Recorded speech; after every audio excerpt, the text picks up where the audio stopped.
That's just what happens when you say wrestling is fake. You think it's fake? What's that? Is that fake?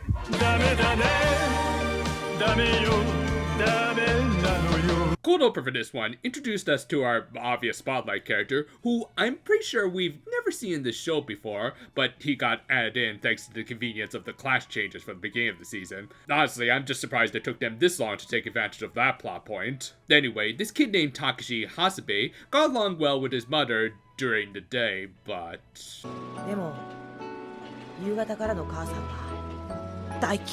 How do I keep ending up with these kids shows that feel too mature even for me? For now, and kind of appropriately, the episode proper opened on the other kid who had his own mommy issues, Masaru. And yeah, thankfully after my previous criticisms, he had at least somewhat developed beyond his issues with his late mother, and could even properly celebrate Mother's Day. Thus, I guess Takashi was meant to be like his successor, as even though his mom was still around, he had drawn her as what's called a Heno Heno Moheji face, which is a face drawn with hiragana characters, and is often used as a generic face for stuff like scarecrows. So basically what he was saying was that his mom was a nobody. And since Mr. T wasn't around to straighten this kid up, Masaru did his part. And after a little stuff that apparently I can't show too much on YouTube, Seki thankfully stopped their fight in a unique way.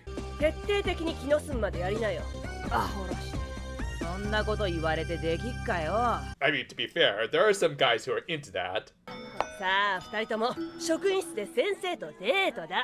I was kidding! The two rightfully got an equal punishment for instigating a fight, but Takashi got special attention for the drawing of his mom that he had done and refused to answer for. However, the kids would start to get answers when Hazuki and Masaru ran into him after a pretty hilarious little exchange. Serious question, why were we deprived of Masaru's troll face for this long? But yeah, they also met Takashi's mom, and as the cold opener showed, they did get along when the sun was still out. However, things would change at night, and not because she was like a werewolf or something. Though, maybe in Takashi's eyes, that might be a little preferable, as his childhood friend Mutsumi would end up explaining. Like Masaru, he also had a deceased parent, in his case a father who was involved in a car accident. Thus, to make ends meet, the mother was running a small restaurant that the two had established before his passing. And yeah, while I say small restaurant with quotation marks, as while that is the literal translation of what Mutsumi says here, it's not exactly what could be implied, at least in the English language. Because as Mrs. Hasebe's makeup and kimono suggested, it wasn't exactly like a family restaurant, and more like a bar. Granted, nothing too shady like say something out of the Yakuza games, which I'll admit is kind of what I thought first. But to Japanese society, they're not that much different. Yeah, kind of like the racism stuff from the last episode, the country does have a bad habit of lumping a lot of groups and establishments into the same circles, even though there are significant differences. As a result, even a fairly reputable pub like Mrs. Hasebe's held a similar negative perception as a hostess bar. With that, the Ojamajo decided to spy on the mother and son as bats because, according to Momoko, that'd be less conspicuous. That makes sense to me. And sure enough, Takashi didn't want his mom to work at the bar due to the aforementioned negative perception, and something else that we'll see a little later. Though for now, he also ended up accusing his mom of trying to pick up a new daddy at her workplace.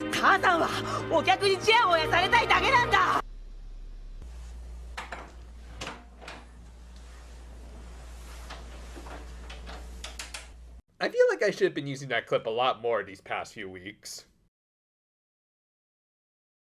But yeah, you know something is gonna go down the show when the intense sad music plays and the storyboarding becomes a lot more artsy. In this case, we actually got a really clever little bit of censorship when Mrs. Hasebe slapped her son. We didn't see the actual contact with the cheek or even the sound due to a passing train, but the implications alone were actually a little more effective than showing the actual act. Granted, I do find it a little weird that they can get away with showing two kids punch and headbutt each other, but not a parent disciplining their little brat. Whatever though, it's still really clever and effective little bit of direction. Anyway, the Ojamajo decided to split up with Doremi and Momoko tailing Mrs. Hasebe. Of course, they ended up at the bar, which did have a fairly strict age restriction. Yeah, there was one little exception, but we'll get to that in just a bit. For now, though, they just needed to use magic to turn into 20-something-year-olds and tried to go undercover as part-time workers. However, and even though they offered to work for free, Mrs. Hasebe turned them down for safety reasons, as they would have to deal with the combo of booze and some angry businessmen, as well as the aforementioned social stigmas that might even be seen as a negative on some resumes.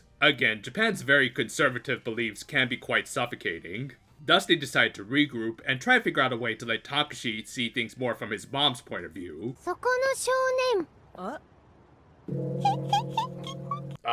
Did I just say that we did an episode about how racism is bad? I mean, obviously, it's not exactly the same, but still, it is kind of stereotyping, just saying.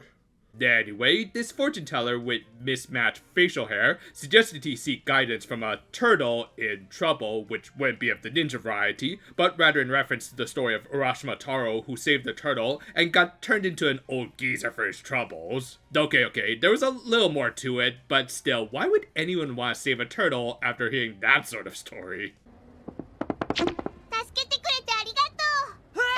Ah, Demon Turtle! Nah, of course, they convinced Takashi that this is all just a dream because he can also rely on those old cliches, and turned him and this episode into Hamtaro. In their tiny rodent forms, they managed to sneak into the bar and also break several health code violations. And this just so happened, Mr. Harakaze and Seno were having a few drinks at the time.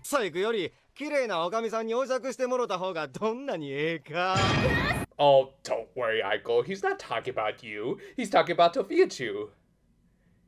Yeah, I'm not going to show any images. You can look her up at your own risk. Seki also stepped in and shared the son's art with the barkeep. Of course, this made her further reconsider her occupation and rightfully made Takashi feel guilty for putting such unneeded pressure on his mother just because he was being pretty overprotective. Yeah, imagine that, the kid who made fun of another for loving his mom a little too much. Me think someone was projecting their own Oedipus complex. Granted, the mother herself might have been a little too attached as she kept Takashi's old booster seat around that he likely couldn't even fit in it anymore. Though at least in her case, it was also a reminder of the last time he had come to the bar when they had a bad experience with a particularly rowdy customer. Thus, while Takashi was kind of right to worry about his mother running into another bad customer, it's not as though she couldn't take care of herself, and she was able to deal with one a-hole who came to the bar drunk and knocked over the seat. She also did recognize it was kind of pointless to keep the chair around forever, though she also wanted to keep her around at least until her son decided to stop by again.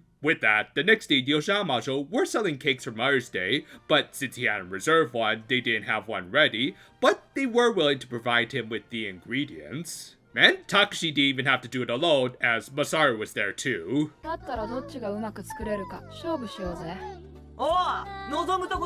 Oedipus. But yeah, a rather poetic and appropriate way to resolve the rivalry between these two. They both made some pound cakes to give to their respective mothers, and the episode ended with Takashi tearfully giving his cake to his mom. Would've also liked to see them put that booster seat away like she said, but whatever, this is more than a good enough way of closing things out. This is a really wholesome, and yet also pretty deep little social commentary of an episode. Yeah, you really wouldn't think all this mother and son drama would line up so well with occupational discrimination, but somehow this episode managed to pull it off rather perfectly. It was told with some great direction, and maybe a few weird jokes here and there, but nothing too distracting. I think part of the reason I've been really invested in this particular line of Ojamajo Doremi episodes, aside from the fact that I do need a little extra time to finish out the Battle Spirits finale review, is the fact that I do enjoy a little foreign social science. In this case, both this episode and the previous two have really managed to strike at the core of significant issues in many countries in general. Cultural exchange and racism, unfortunately, will always be a thing. However, this episode was a little more specifically targeted at Japan and its views on businesses like Mrs. Hasebe's bar.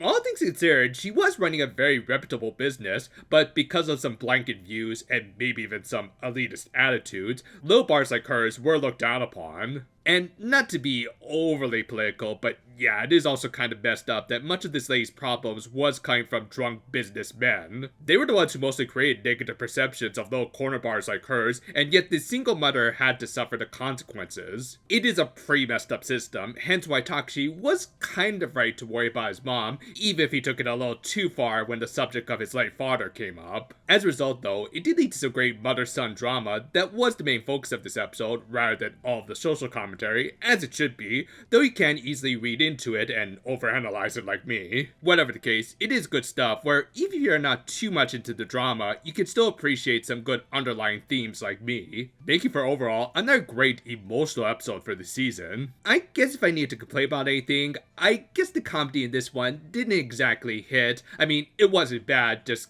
kind of weird and yeah, a little eyebrow raising, like seriously Hazuki, maybe you should stop watching those weird shows on Netflix. Thank you for watching, and to my viewers here in the States, thank you for watching, and to our viewers here in the States, did you remember to defrost the turkey?